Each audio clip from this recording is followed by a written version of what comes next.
Hello everyone, my name is Moses and you are welcome to Stable Farms. On today's episode, we are going to be talking about cheap sources of feed for your goats, sheep, and cattle.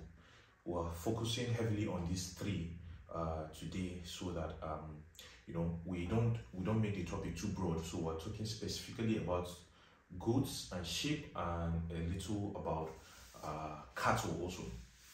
How do you get their feed? How do you get cheap alternative for their feed so that you don't break the bank trying to feed them?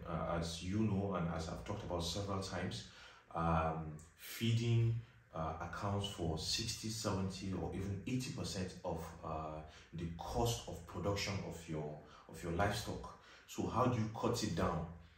Especially as a small farmer who is just starting, who needs every single bit of help they can get, so that they don't break the bank too much but still are able to make a profit. So what are these options we're looking at? We'll go into detail as the video progresses, but right off the bat, let's start. I would say if you are close to crop farmers, it would be a very, very good relationship for you to have. You and the crop farmer have a good relationship, because there are many of the byproducts they have that they probably don't need, that you as the livestock farmer, you need. What are some of these byproducts I'm talking about? Let's talk about groundnut leaves, right? These are very rich feeds for your goats and your sheep and likes. The leaf on which your groundnut grows, once you've harvested your groundnuts, you as the crop farmer, you give it to the livestock farmer, or you as the livestock farmer, you collect it from the crop farmer and you feed to your livestock, to your goats, to your sheep. They will really enjoy it, they will really love it. What other option do we have? Maize Bran. If you watched my previous video, I touched on how we source our Maize Bran. I'll probably leave a link here for you to see.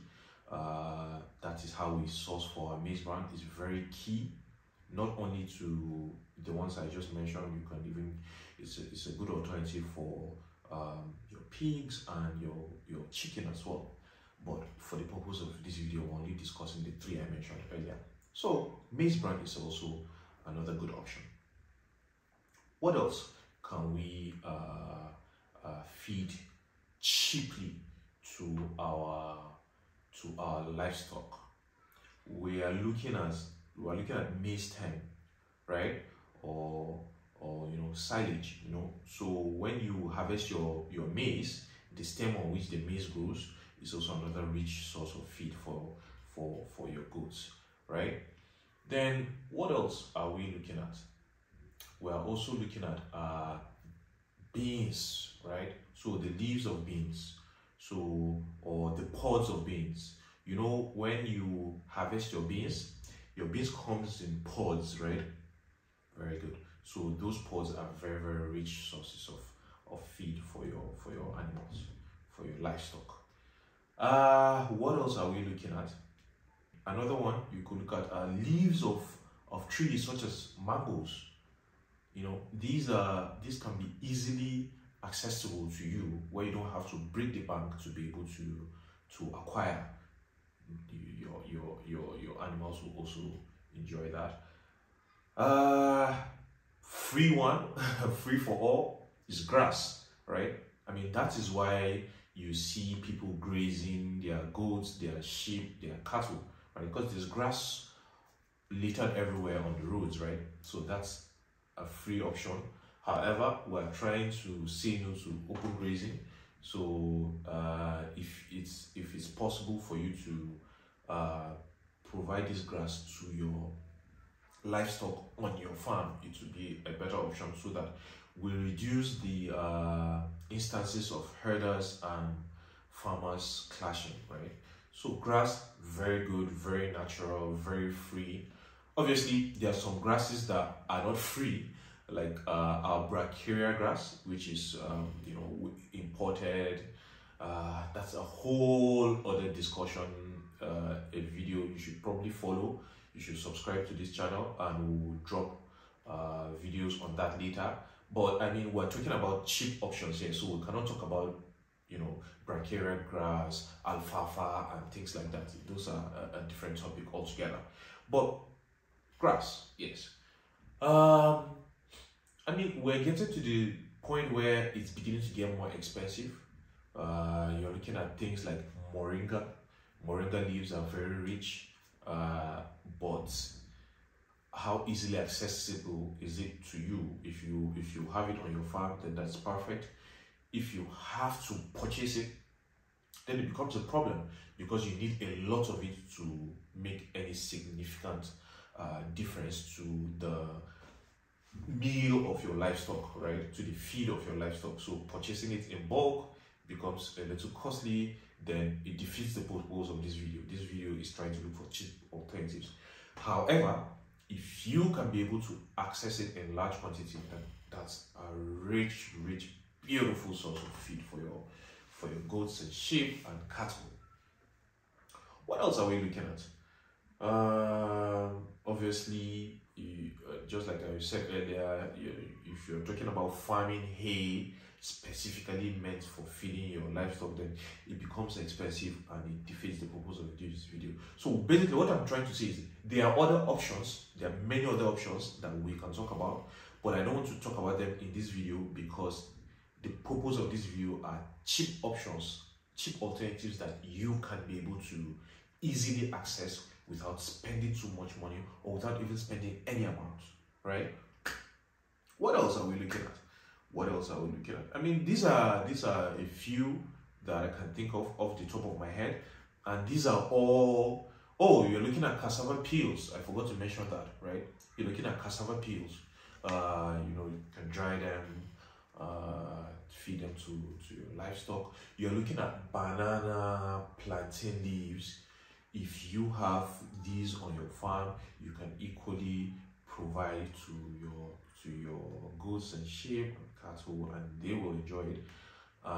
We have fed them before, and no, it's not poisonous or anything like that, at least from my own experience.